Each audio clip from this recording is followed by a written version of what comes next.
ಗುಜರಾತ್.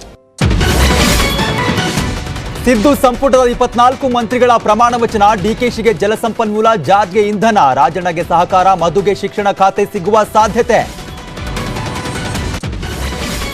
ಖಾತೆ ಹಂಚಿಕೆ ಬಳಿಕ ಜೋರಾಯ್ತು ಫೈಟ್. ನಕಲಿ ಪಟ್ಟಿ ನೋಡಿ ಖಾತೆ ಬದಲಿಸುವಂತೆ ಪರಂ ರಾಮಲಿಂಗಾರೆಡ್ಡಿ ಪಟ್ಟು. ಮಂತ್ರಿ ಮಾಡದಿದ್ದಕ್ಕೆ ಹರಿಪ್ರಸಾದ್ ಜಯಚಂದ್ರ ಸಿಟ್ಟು. ಗ್ಯಾರಂಟಿ ಜಾರಿಗಾಗಿ ಮತದಾರರ ಸಮರ. ಜೂನ್ 1ಕ್ಕೆ ಕ್ಯಾಬಿನೆಟ್ ನಡೆಸಲು ಸಿದ್ದು ನಿರ್ಧಾರ. ಕಂಡೀಷನ್ ಹಾಕಬೇಡಿ ಅಂತ ಕಮಲ ನಾಯಕರ ಟೀಕಾ ಪ್ರಹಾರ. ಪ್ರವೀಣ್ ನೆಟ್ಟಾರು ಪತ್ನಿ ಉದ್ಯೋಗ ರದ್ದು, ಮತ್ತೆ ನೇಮಿಸಿ ಆದೇಶ ಹೊರಡಿಸಿದ ಸಿದ್ದು. ಬಿಜೆಪಿಯೇ ಮೋಸ ಮಾಡಿದೆ ಅಂತ ರಾಮಲಿಂಗಾರೆಡ್ಡಿ ಗುದ್ದು. ನಾಳೆ ನೂತನ ಸಂಸತ್ ಭವನ ಲೋಕಾರ್ಪಣೆ. ವಿರೋಧದ ಮಧ್ಯೆ ಪ್ರಧಾನಿ ಮೋದಿಯಿಂದಲೇ ಉದ್ಘಾಟನೆ. ನಮೋ ನಡೆಗೆ 19 ಪಕ್ಷಗಳ ಖಂಡನೆ.